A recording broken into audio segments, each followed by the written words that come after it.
Welcome to the College Station ISD School Board meeting here February 15th. Call to order.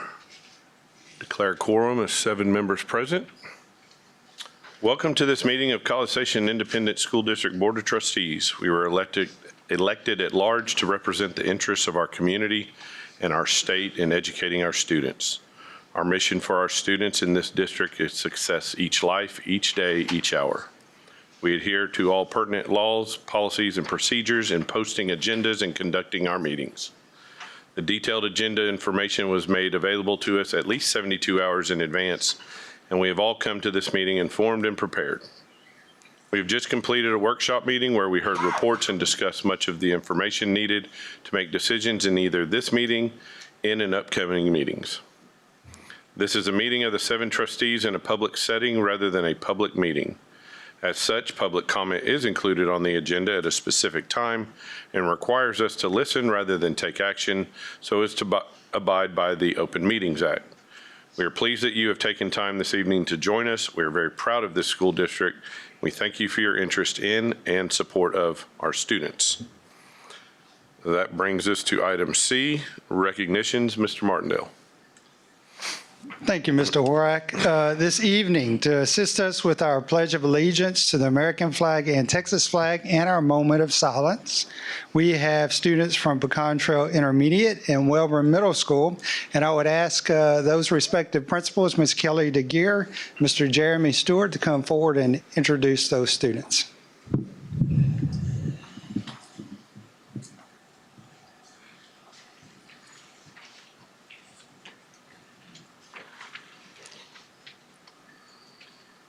Good evening. Tonight from Pecan Trail, we have Layton and Mia.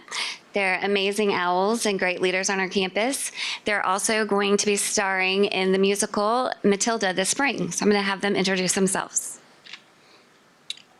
Hello, my name is Layton Bailey. I'm in 6th grade at Pecan Trail. My favorite thing about Matilda Jr. is that we're making progress quickly and the snacks are good. At PT, I also enjoy lunch and PE. Thank you for having me tonight.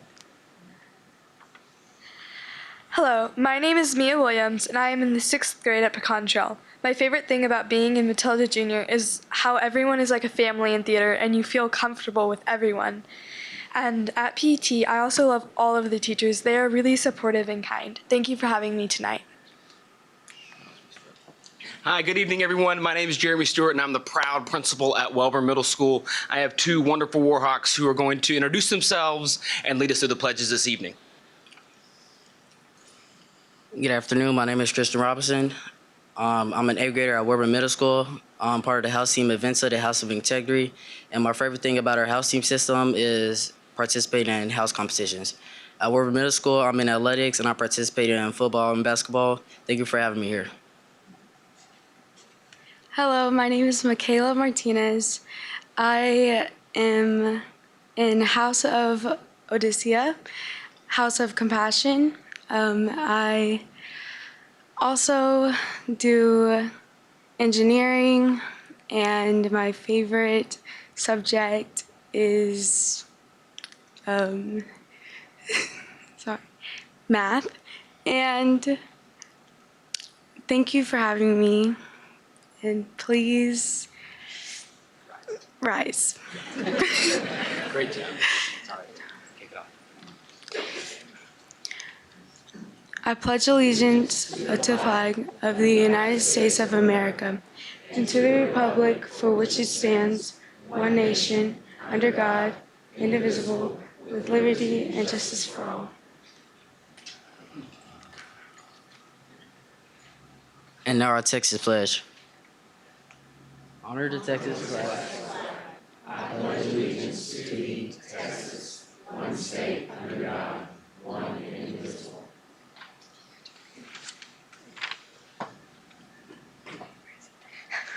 Please remain standing for a moment of silence.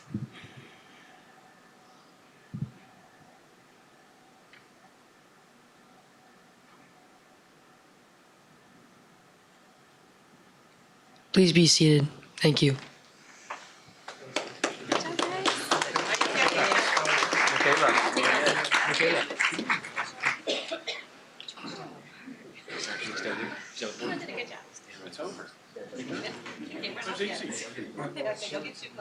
Jeremy, we don't want you. No, I'm kidding. One's me.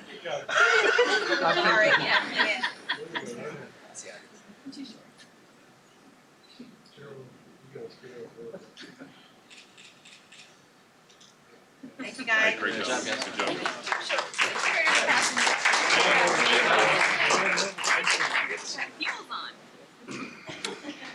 Item C2, Mr. Horak, we do have some student recognitions this evening. And students, as Mr. Glenwickle, when he calls your name, if you'll come forward over here toward Ms. Horn, here on my left, receive your certificate. Please shake hands with all the board members as well. So, Mr. Glenwickle? Thank you, Mr. Martindale. Mr. Horak, members of the board. It is my pleasure, as always, to introduce some very talented students this evening.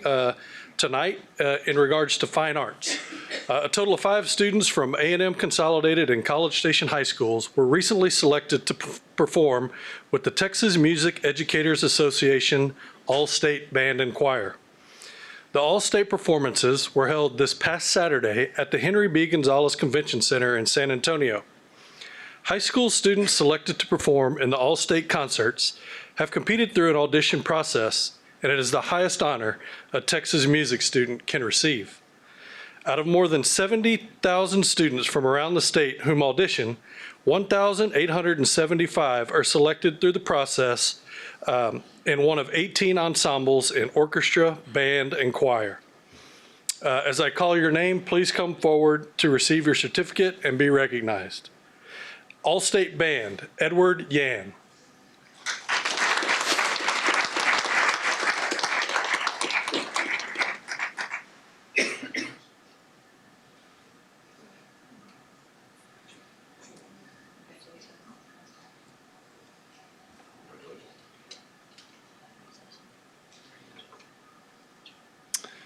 Along with Edward, we'd like to recognize the College Station High School band director, Mr. John Seal.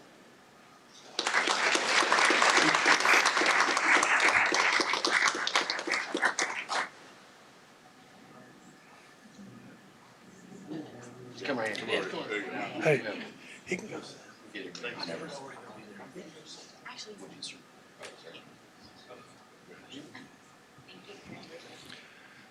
All-State Choir, Emma Barrow.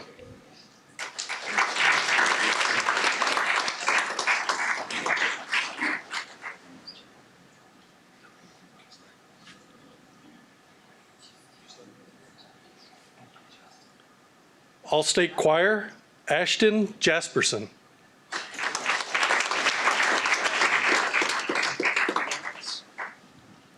All-State Choir, Silas Merrill.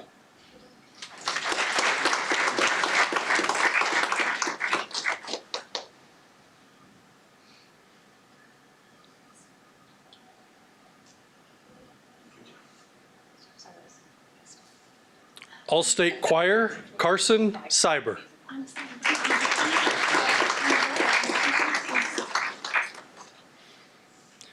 And the choir director for these 4 All-State Choir students from A&M Consolidated High School, Miss Emily Ramos.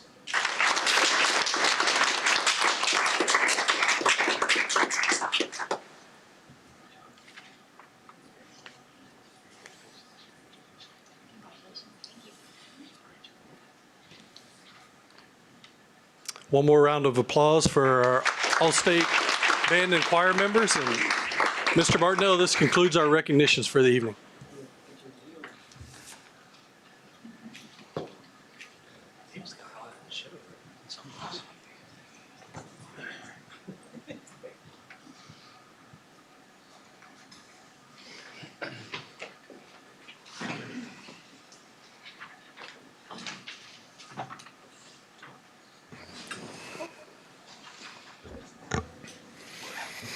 All right, that brings us to item C3. We would like to recognize all the artwork there at the back of our boardroom.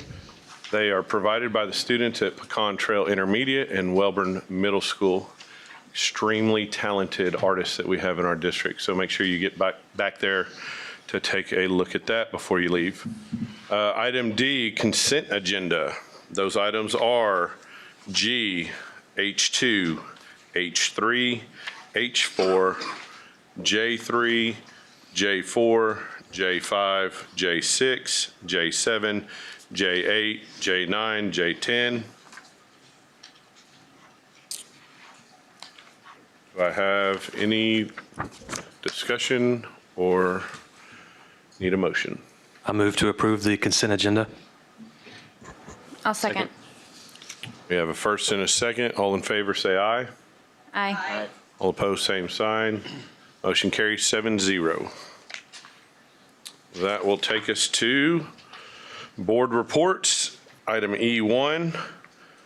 We will kick that off with whoever wants to start.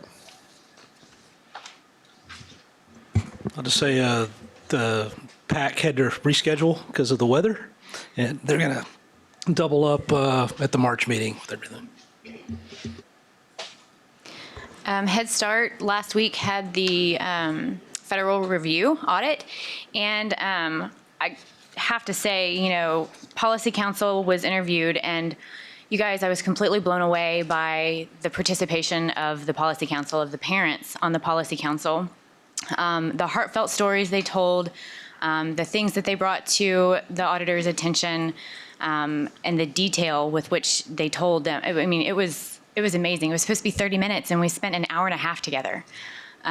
So the parents, the Policy Council did an awesome job with that.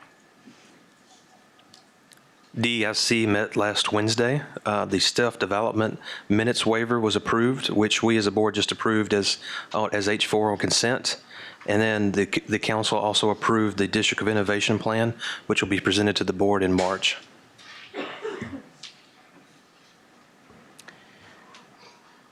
First of all, SHAC meets tomorrow night. The Academic Achievement GPA Committee has met twice since our last meeting, and those of you that were here for the workshop got a full update on that from Mrs. Parkerson, so I don't need to give any details there. We're still working through, got a couple more decisions to finalize with that committee. And of course, the other big exciting news that I get to share is that despite the efforts of the weather trying to knock things around, the Education Foundation 50 Men Who Can Cook event went off magnificently. It had very good participation and raised just over $260,000 for CSISD through that event. So very well done to, of course, Teresa Benden and her team who, I mean, it was amazing to watch the setup and watch the transformation that happened in that building in the middle of the day, you know, and just in a few hours, they worked like clockwork to get that place set up and ready to go, and then, of course, have a wonderful event that evening. So thanks to them, but also to the whole community that supported the event to make it happen and raise the money for our students.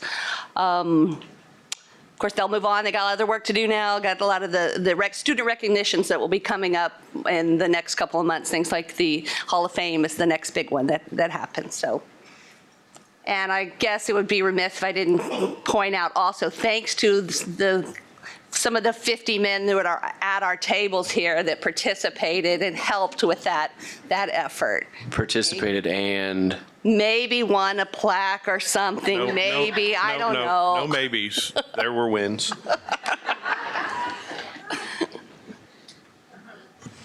Anyone else? We good? All right, Mr. Martindale. I'm just surprised there's room for you and Dr. Payne both up here tonight. I think you're upset because you participated and didn't win. That's true. That does bother me. Enrollment, we're still tracking over right around 4.2% growth in student enrollment year over year. COVID active cases are down to 10. That is between our 14,300 students and 2,100 employees. Numbers came down dramatically since last week. So that's helping us quite a bit with substitutes and those types of things. So I do believe we're on the better side of that. And Ms. McAdams touched on this at workshop earlier this evening. We got an excellent report on the committee working with policy EIC local that has to do with our GPA and class rank. Of course, anything that comes out of that that's recommended to the board would be implementing with an incoming freshman class. It doesn't pertain to current high school students at all. Also, of course, this evening, later in our agenda, we have a couple of purchases we're going to be asking the board to consider. A pretty sizable purchase for band and orchestra instruments for all of our 5 through 12 campuses, the purchase of some school buses as well, and of course, we'll be in executive session to continue conversations associated with possible future land purchases. You are all aware that in December, we opted out of TRS Active Care, our health care through the state, through the TRS system for our employees. New legislation allowed districts to do so. We looked at some of our claims data and premiums data and realized that it might be better for us to secure better rates for our employees if we went to the free market. So we are putting out our request for proposals in the next week or two, and we anticipate coming to the board in April, hopefully, with a recommendation for a healthcare provider. So we're excited about that work. Also looking forward to our March 8th workshop. Mr. Hall, our Executive Director of Facilities, will be with us, and he'll kind of lay out the next several summers for us and the renovations that we have going on at a number of our different campuses that were associated with our November 21 bond. A number of student celebrations, and of course, there's so much going on, and a lot of our kids doing great things, so I can't always capture all of them. If that's the case, we'd be here all evening long. But just to touch on some highlights, first of all, congratulations, good luck. We have a number of our Tiger Swim kids that are competing at state this next weekend in Austin. We also have members from Tiger and Cougar wrestling teams that are competing at, that have moved forward to state as well. We have 56 middle and intermediate schoolers earn all region in orchestra. 58 Business Professionals of America, BPA students, advanced to state in such contests as spreadsheet applications, global marketing, and human resource management. And congratulations to both our girls basketball teams securing victories in first round playoffs last night. So that's Superintendent's report, Mr. Horak. All righty. Thank you, Mr. Martindale. That brings us to item F, hearing of citizens. I have 4 cards. Are there any more? 4 cards that we have. I will call your name at the time that we are ready to present. We do have our statement that we need to share during this time. Public comments are welcome on non-agenda items. The board will listen, but the Open Meetings Act prevents us from responding to speakers. Please complete the note card and give it to the executive assistant. The public comments are limited to 3 minutes per person. Those needing an interpreter may have up to 6 minutes. Each person has 1 opportunity at the microphone regardless of minutes used. Unused minutes may not be accrued by another speaker. The executive assistant will time the comments and alert the president when time has expired. The board asks that those addressing the board refrain from derogatory comments. That being said, my first card here is Tap Bentz. Feel free to come up. And when you do, please state your name and address, and you have 3 minutes, sir. Hey, Tap. Thank you, sir.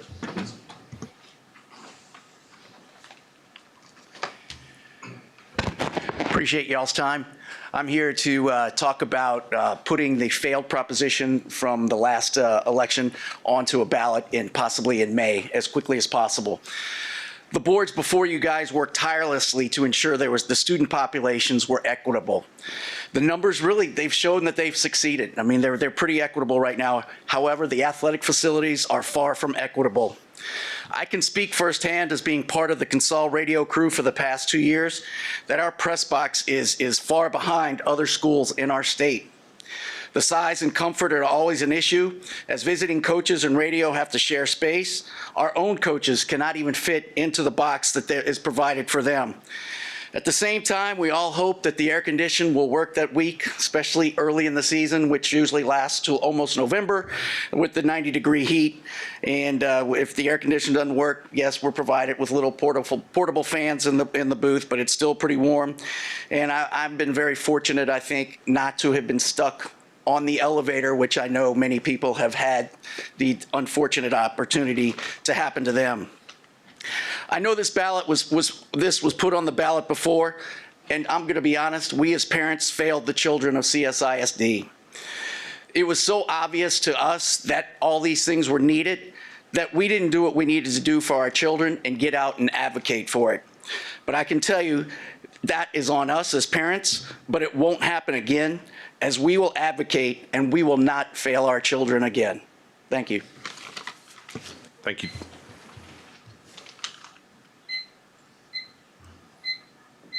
Our second speaker, Wendy Latendra.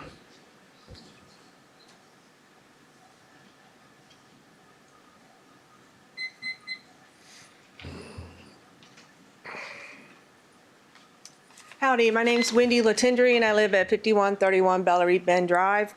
I'm here to discuss what the proposal on the ballot did not, which was the locker room space at Consol. What I'd like to discuss is the three main areas for the boys' sports: football, basketball, and baseball. Football is going to run out of space starting this fall. We're going to have issues where kids cannot have their own locker space. That's already happening in basketball. They have multiple children or players that are sharing lockers or have no lockers at all, which leads to issues with theft if you can't lock up your stuff. But baseball is a nomad sport, which means we don't have locker space. We are shuffled between different seasons when they're out of season that we go into that locker room space. We would like to have a space for baseball, and that's important to us at Tiger Club. What I'd also like to ask is if the board or administration can come to a Tiger Club meeting in June and give us an update what their plan is to address locker room space at Consol as we grow and go forward. I was thinking 3 steps, like immediate action, such as renovating the spaces that we have, utilizing areas that could connect up, such as, I didn't mention, like Bells and Cheer, where there is a bathroom that's locked during the day because of vandalism, but they could remodel that to where they actually have showers because they have access to that. But I also, after immediate action, such as the remodel, would like to go to something called intermediate, which is looking for existing space, maybe a Consol that can be converted into locker room space until really the final action that needs to happen, which is a bond proposal paired with the expansion of College Station High School that would add a locker room space right across the street on that existing empty lot. If we could add a space there for kids that meets the needs of the locker room spaces, as well as the weightlifting spaces, because they're very crowded in our current weight room. And I did not touch about training, which is another issue, but I wanted to at least hit the locker room space. I only have a couple of minutes. But in closing, there was something I'd like to just add. Both schools would love to have a strength and conditioning coach or department. And if the school district could provide 1 employee per each school, where that is what they're in charge of, is doing off-season, in-season, strength, speed, learning how to gain weight, flexibility, maybe even help these kids if they have collegiate desires, what they need to work on. And it can also be extended to additional people such as cheer and bells. It doesn't have to just stick with athletes, or even band if they need to have some sort of workout in order for them to have the stamina that they need. Thank you. Thank you, Ms. Latendra. I appreciate your time. Thank you. Next, we have Thad Hargett.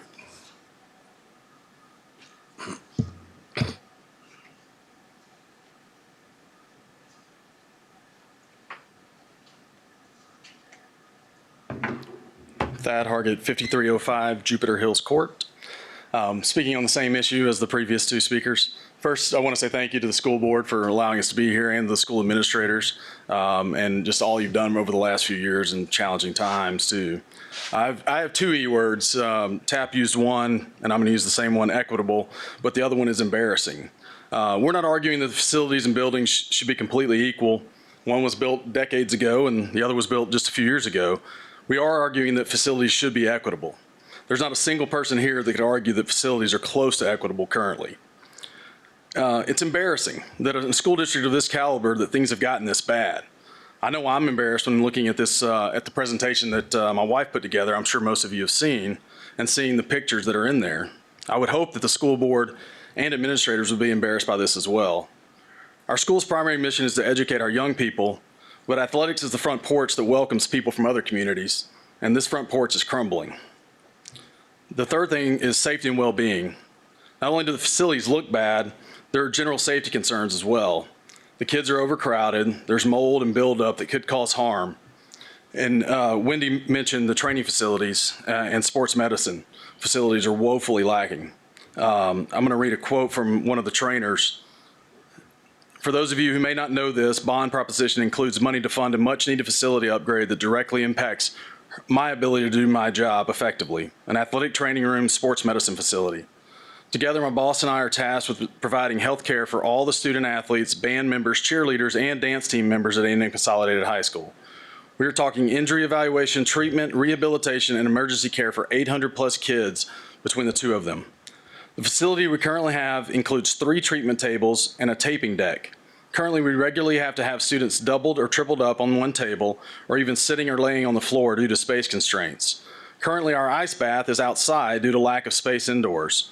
Currently, one of our main storage areas is outdoors, leaving our equipment subject to damage due to weather exposure. This bond would help us provide the standard of health care that your children deserve. Please consider sharing this message to spread awareness. Thank you for your time. Thank you. And last card here, Hunter Goodwin.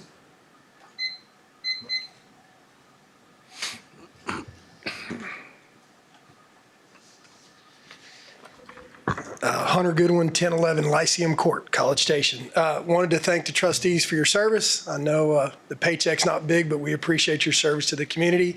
Thank the administrative staff. My kids have had a great experience thus far in CSISD, so proud to be a part of this.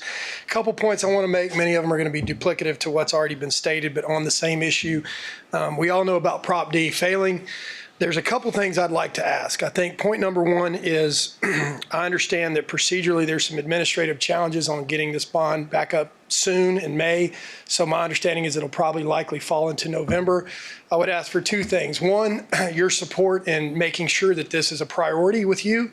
And 2, looking at some of the bigger issues that were presented on the Tiger Club slide deck. If you haven't seen it, they'll send it to you. But there's some things in there that I think are worthy of looking at a special allocation of funding to fix those and immediately address them. Number 2, I'd ask for your partnership. I'm going to quote someone that's, I guess, an insider. Your job's to help us communicate fact. Our job is to help advocate. And I think we failed, as Mr. Benson said. We're not going to fail again. I promise you we will do a much better job. But we need to ask for you to allocate resources from your PR department to help communicate fact. Because I think in talking to a lot of community members, they thought this was just another arms race and money to be spent on grander facilities. We've lost that race, right? We're an older school. We have older facilities. They've won.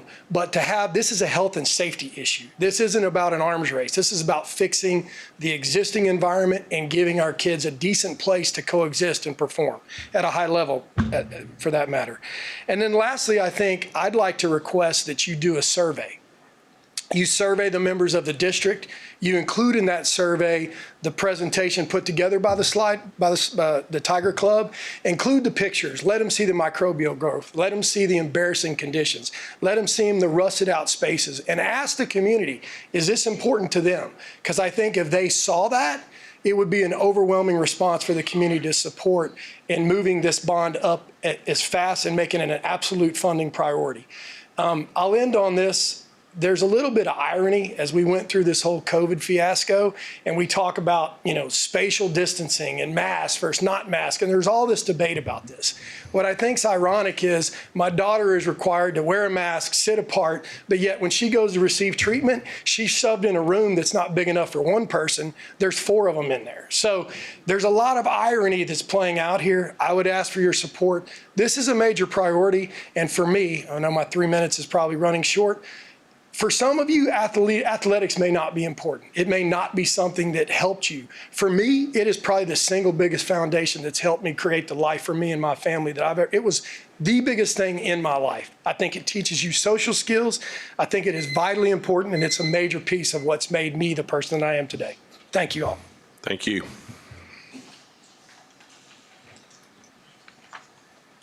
All right. That brings us to item H1. Mr. Martindale. Sorry, receiver report on mathematics instruction in CSISD. I was going to read it for you. That's okay. Martindale. Thank you, Mr. Horak. We will receive a report on that's mathematics wonderful. instruction now. As one of our monthly program reports, we have Ms. Jennifer Smith here, our coordinator for mathematics. So, Jennifer, it's all yours. Okay, thank you so much. Mr. Horak, Mr. Martindale, members of the board, thank you for this opportunity to share about mathematics and CSISD. And so I'm going to go ahead and get settled here. In this overview, very similar to what Mrs. Gibson did earlier during board workshop for science, we'll be also covering very similar big items, such as the description of the program, the major goals and activities of our mathematics program, some performance data, challenges that we are facing, and then also needs and growth for the program. So just a brief overview of who is all involved in our math program. It includes, we have courses from elementary all the way through high school. And what I've listed on the screen are just kind of the delineation of those courses. If you notice, starting in intermediate, I added on-level and advanced courses because starting in the intermediate level, we're able to advance some of our students in their math courses, as well as adding the CTE math partnership. That includes math and ag, as well as accounting 2, which are junior and senior level courses.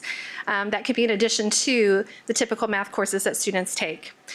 Some of the program elements, as Ms. Gibson also stated, across our content area that we coordinate, we work on curricular development, instructional materials, as well as providing professional development and ongoing support to our teachers and campus administrators. Our staffing, right now, we have 1 district math coordinator, and then at the campus level, we have over 270 math educators across all of our 19 campuses. With a little bit of difference than science has, but we have dedicated full-time math interventionists at the elementary. But at the intermediate and middle school levels, the interventionists are actually dual-rolled. They play the role of interventionist as well as an instructional coach. So working with students as well as closely working with teachers in their instruction. We also have opportunities for teachers to have some leadership roles. That includes our department heads at our secondary campuses. We do have grade level leaders in many of our elementary campuses. You have a math lead within their campuses.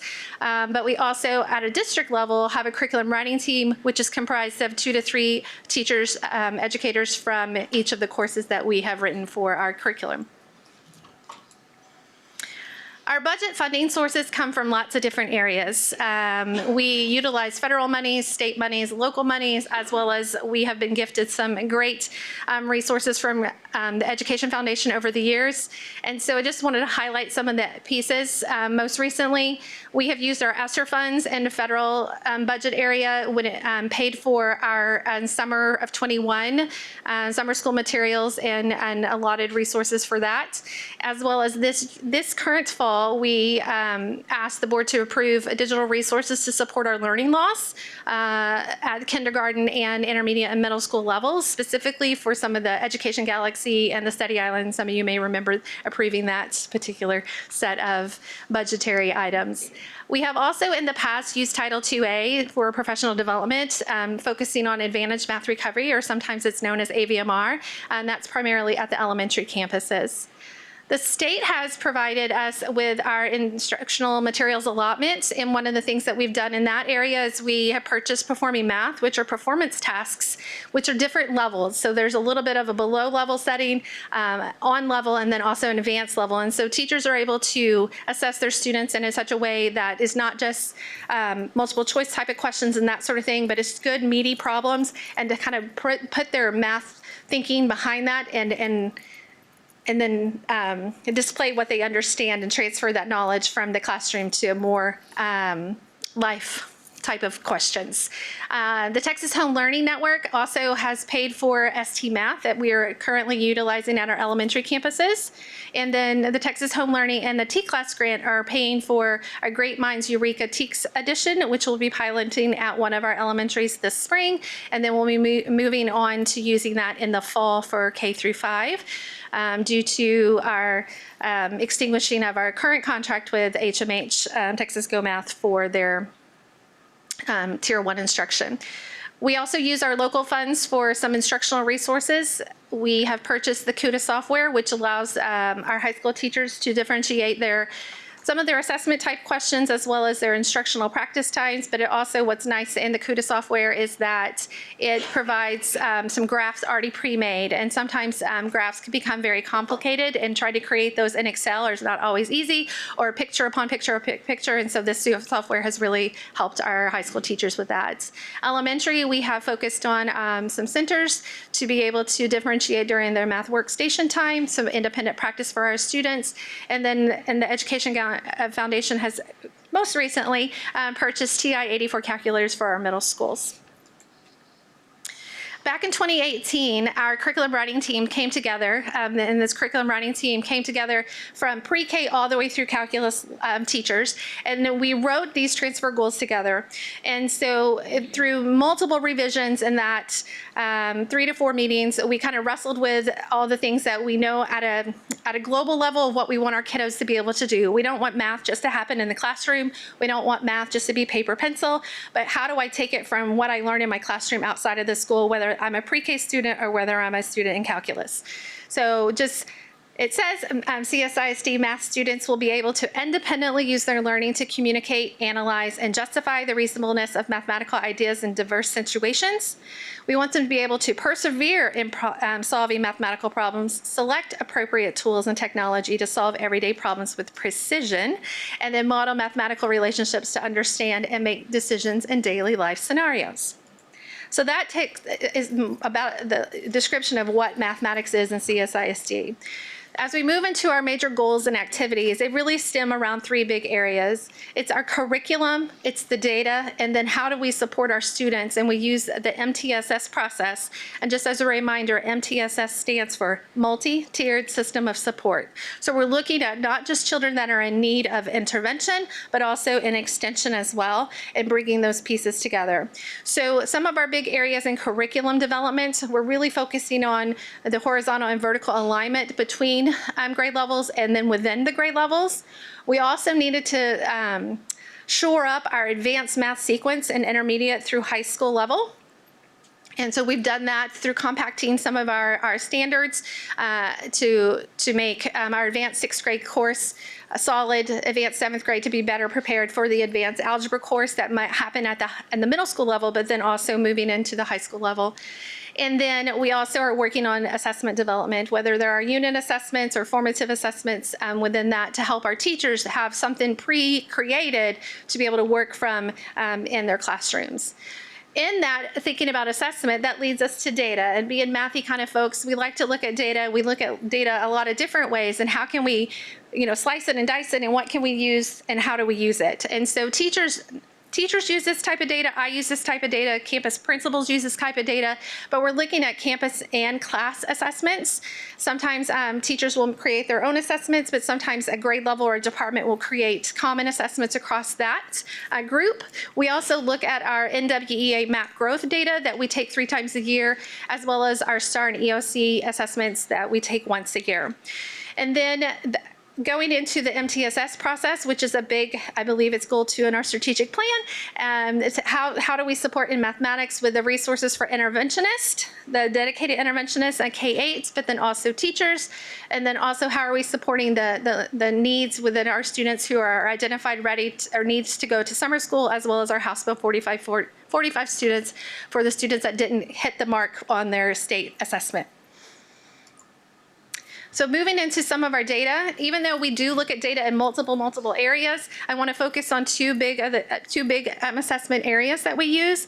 So in MAP, I want to call this out because I just want to celebrate what our teachers and our students have done. So in the winter, and we just took this right before Christmas, the winter version of the NWEA MAP assessment, our students K through 8 are trending above the national norm that was set in 2020 for that moment in time. And that's a huge celebration for our teachers and our students. It's not without hard work and dedication and racking of the brain and scratching the head, like what else can I do? How do I help support my students? I just had to call that out and say great job for those teachers and students.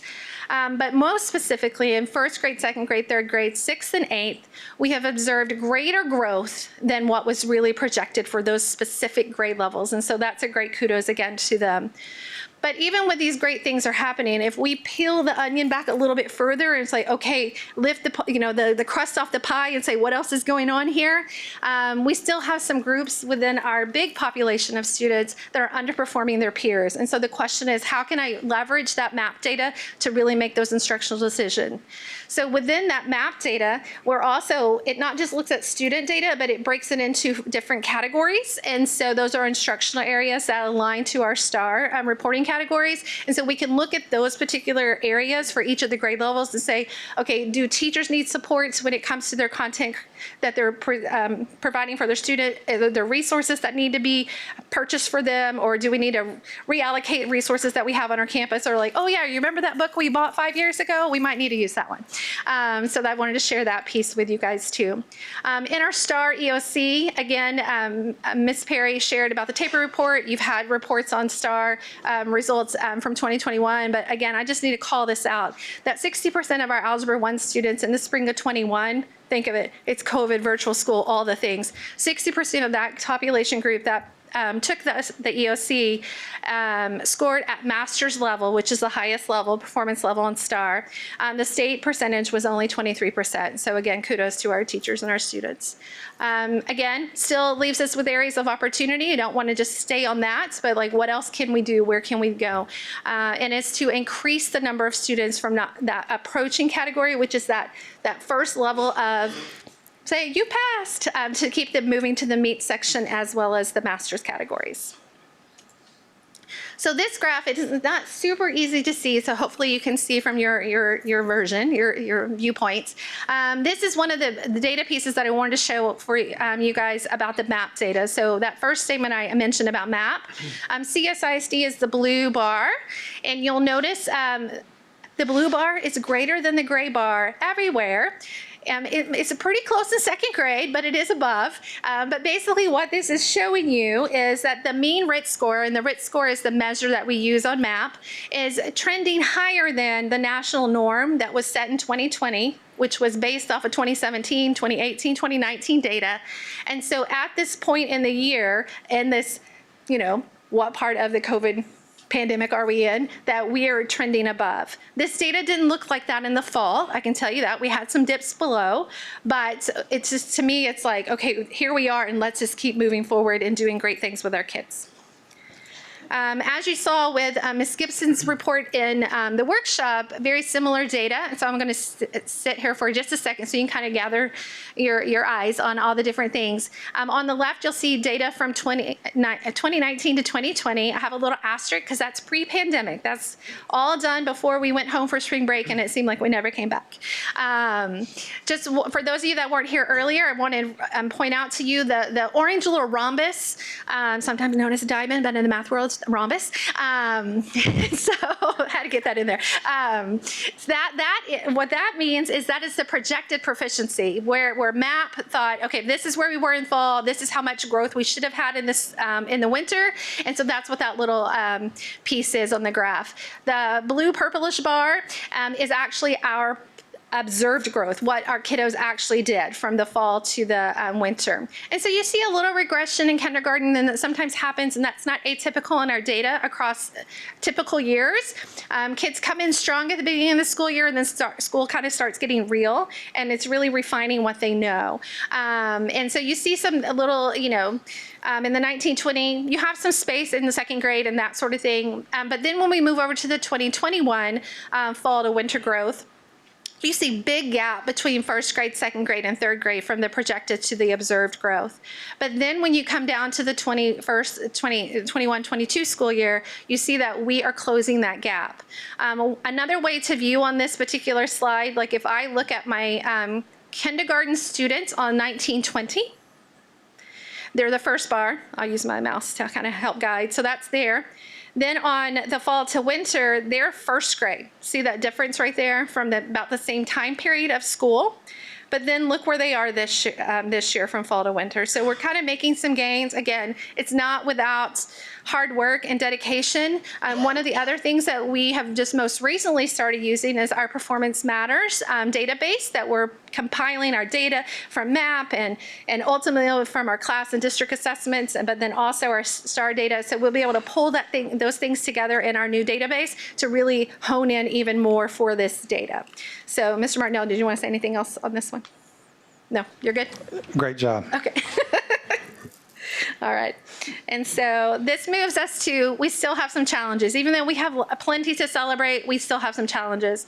We still have kiddos that if they walked in here, they were not being as successful as their peers. And we want all of our kids to hit their pinnacle, that whole idea of unique success that's in our mission statement. And so we're going to do that through targeted instruction for our kiddos. And we also want to leverage those instructional practices to meet the needs of all students. At some point, sometimes our GT students, we're like, oh, they're good, but they also need a year of growth or more. And so how are we leveraging that information to say, I need to do something different for this student versus this student, and that sort of thing. And then there's always the challenge of time. If you read any type of social media, you listen to the news, you'll say teachers have depleted every bit of their capacity. So we all know that these things are important, but how do we balance that time to train, to coordinate, establish those strong instructional strategies? Fill the bucket of teachers to be able to fill the bucket of their students, but how do we do that and coordinate that through all of our grades? So that leads us to our needs and our growth. And you'll notice at the end of each of these bullets, you'll see goal 1, goal 2, and that is because it's all connected back to that strategic plan. So one of my roles as the math coordinator for the district is to provide that professional development, or bring the people in to provide the professional development that focus on those identified instructional areas with the lowest scores, whether it's our MAP data, so we can see a global piece for our district, or our STAR EOC. But also, what are those research-based best practices for our students? Teaching students that are gifted is different than teaching students that are below level or on level. How do I leverage the strengths within my own class? How do I build upon that strength to move forward and not just, dwell in the ugly, the like, oh gosh, they're just never going to get it. But the whole idea of the yet, like they've not gotten it yet, and how do we keep moving them? Also, again, refining that MTSS process. Mrs. Parkerson has done a great job of really focusing in on the 5-12 piece, and Dr. Trammell has been working and refining that in kindergarten, or kinder through 4th grade as well at elementary. But as a system, how are we expanding and aligning intervention tools and resources?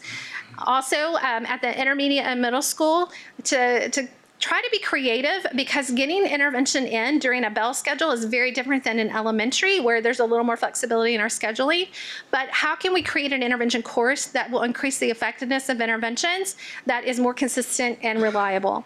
And then also, if the big wish is to be able to split the role of the 5-8 interventionist instructional coach, so they could possibly to be 2 separate people, wear 2 separate hats, and we can really support our teachers and students.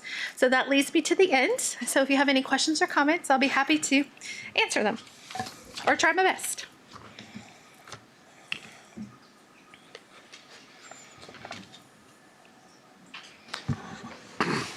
What you got, Mr. Bid? I was gonna say, thank you for the presentation. You're welcome.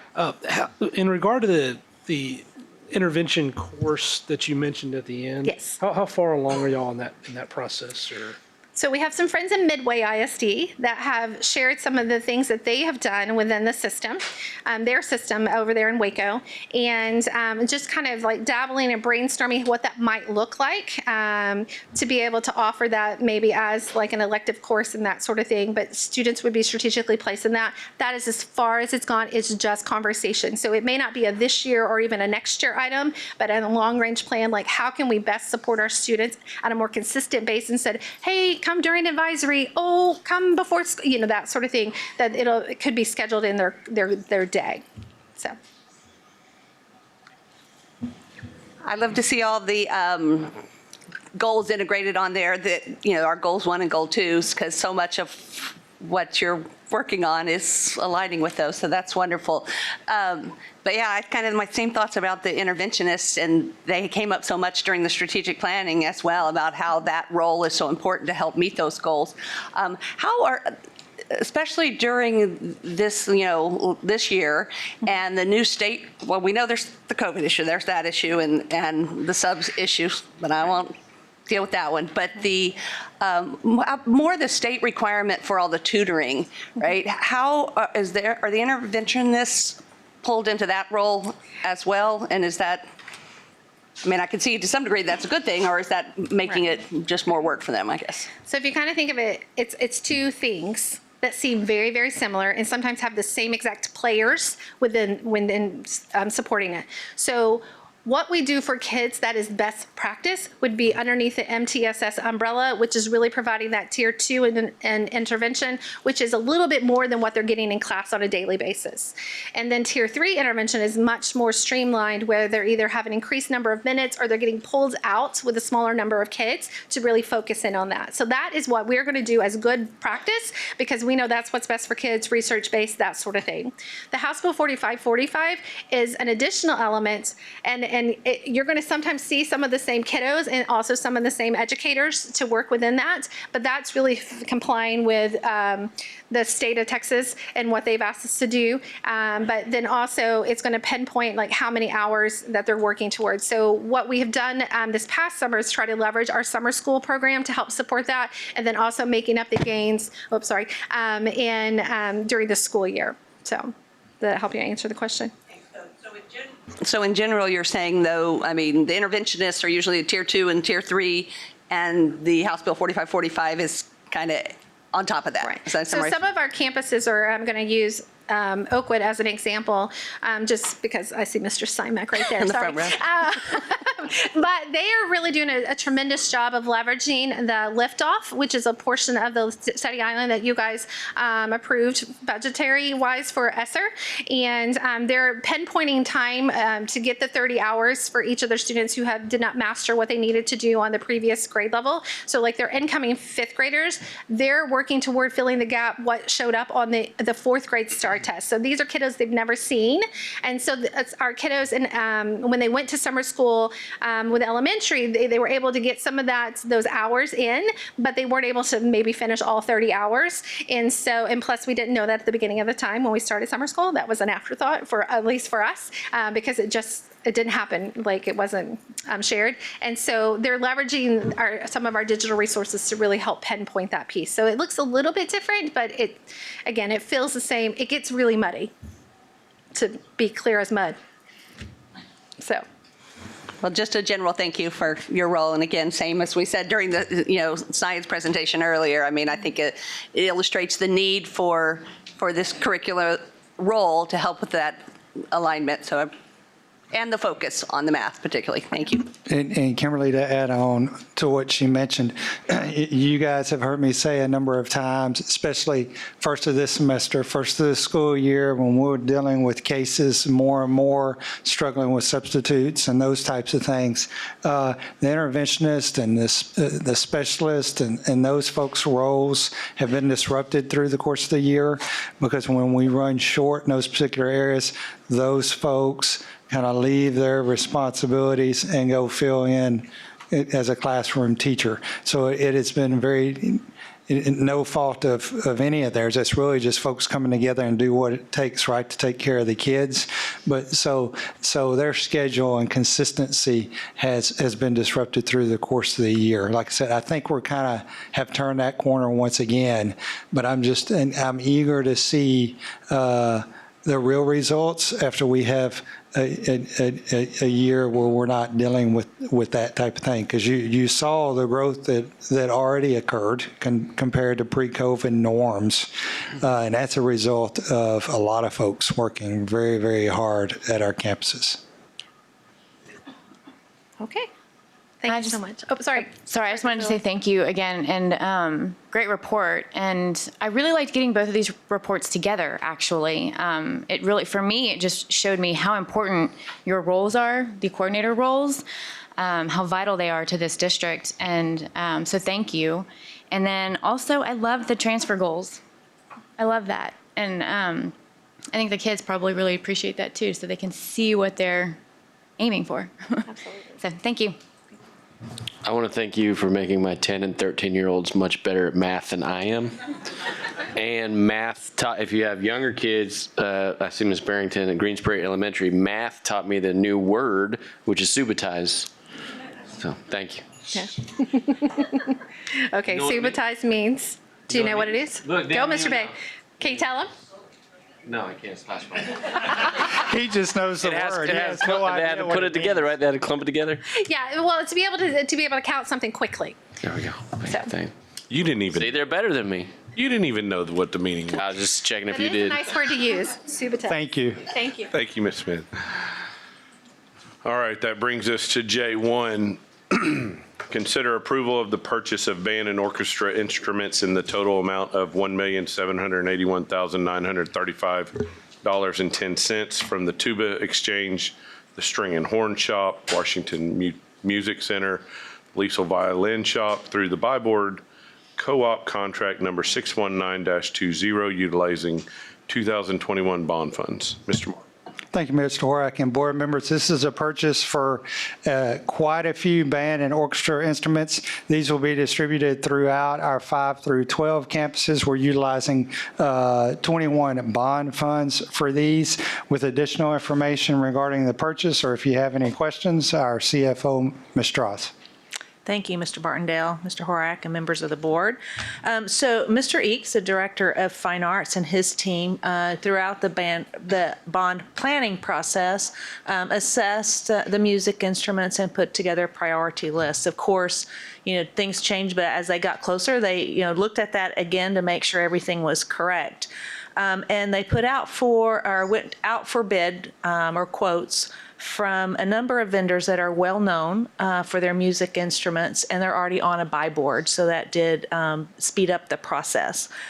They were looking at things such as price, quality of the instruments, consistency with our current inventory, and the delivery dates in making their decisions.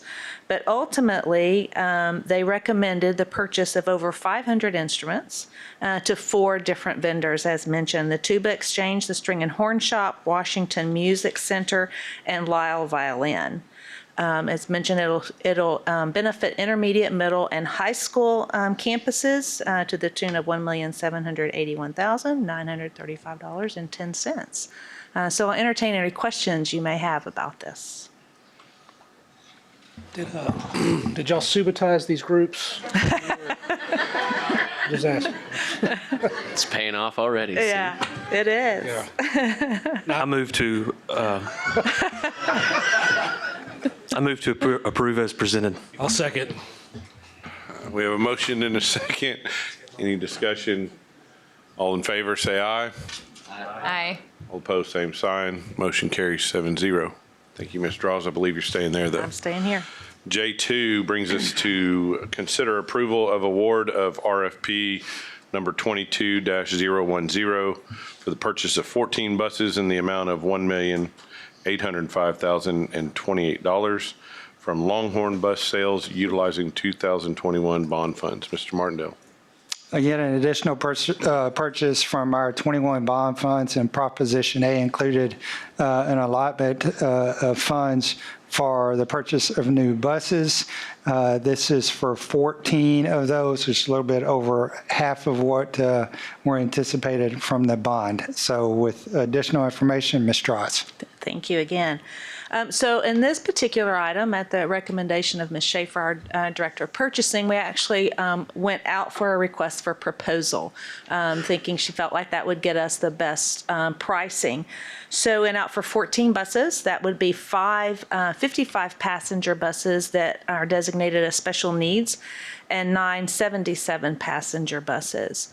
We received 3 proposals that were analyzed again, first to make sure they met the specifications, because there's a lot of detail in the items that they wanted on the bus.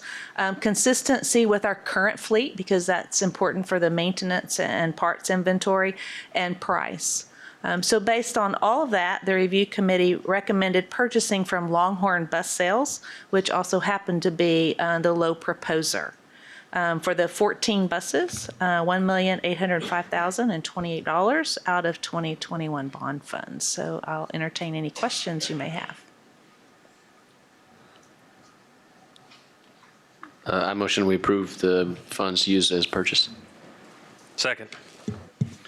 We have a motion, we have a second. Any discussion? All in favor, say aye. Aye. All opposed, same sign. Motion carries 7-0. Thank you. Thank you, Ms. Strauss. That takes us to item K1, consideration, discussion, and possible action on the interlocal agreement for joint use of facilities between College Station ISD and the City of College Station for a 3-year term with the option for an automatic renewal for 2 additional years for a maximum term of 5 years. Mr. Martindale. You got all that, Mr. Horak? We have had an agreement, a facility use agreement between the school district and the city for a number of years. However, that document that ILA has not been updated in many years. So Mr. Strauss and a number of our folks have been working with the city, probably almost a year, for updating this. And it's a shared facility agreement that benefits, at the end of the day, the city and the school district, and just a mutual agreement and sharing of facilities and any type of payment structure that may be associated with that between the two entities. So with that, additional details on the ILA and the work that went into that is Ms. Strauss. Thank you. So as mentioned, we have a long-standing relationship with the City of College Station. And just mostly we worked with the Parks and Rec Department, but we both agreed that we have a common goal of that's providing educational and recreational activities to our students, families, and the community. And so this relationship is cost-effective for both entities. We don't need to duplicate facilities that are not used continually by each one. And of course, the cost of operations. So those were some of the goals when we looked at it, and ironing out what our needs are and the time of year and that sort, which facilities are available. So we worked together over the last several months, kind of going back and forth with details on the facilities and the times that are more convenient for each of us. The structure of that and the details on cleaning, it went into that kind of details on the arrangements. But I'm really pleased that we were able to come to agreement on this. Both entities feel like it's benefiting both the district, the city, as well as our entire community. So in looking at that, we proposed that we have a 3-year agreement, and then with an option to automatically renew for 2 additional for 5 years total, then at which point we will look at it again, at least in depth. We will review it annually as things change, but in depth at least 5 years. Any questions? I move that we approve as presented. We have a motion, we have a second. Any question, discussion? Quick comment and question. First of all, I 100% support, that when we partner with the city on use of the facilities, it's not only it's the best for our citizens and for financially as well as just, practically having more resources. So thank you for putting all the effort into that. I think we should do it whenever we can. I was just curious, besides working out all the little details though, was there any area of contention that they wanted something we weren't one way or the other that? No, I don't Or is feel it just like the there details? was. Because we looked at, we have a number of elementary schools. So, whenever we look at that, they were very open to, they book something well in advance and then something comes up on a campus. As long as we can get another one, they're good with that. And so I feel like the relationship was very positive for both entities. And they had some new people at the table. We did as well. And so I think we brought some different perspectives that hadn't been brought up before. I think it was a very good experience. Great to hear. So thank you for making it happen. Yeah. All right, we have a motion, we have a second. All in favor, say aye. Aye. All opposed, same sign. Motion carries 7-0. Brings us to item L1, executive session. The board will meet in executive session to conduct a closed meeting to deliberate the purchase, exchange, lease, or value of real property because the deliberation in an open meeting would have a detrimental effect on the position of the district in negotiations with a third party. Executive session deliberations will be pursuant to the deliberation regarding real property closed meeting. We'll see y'all when we get out.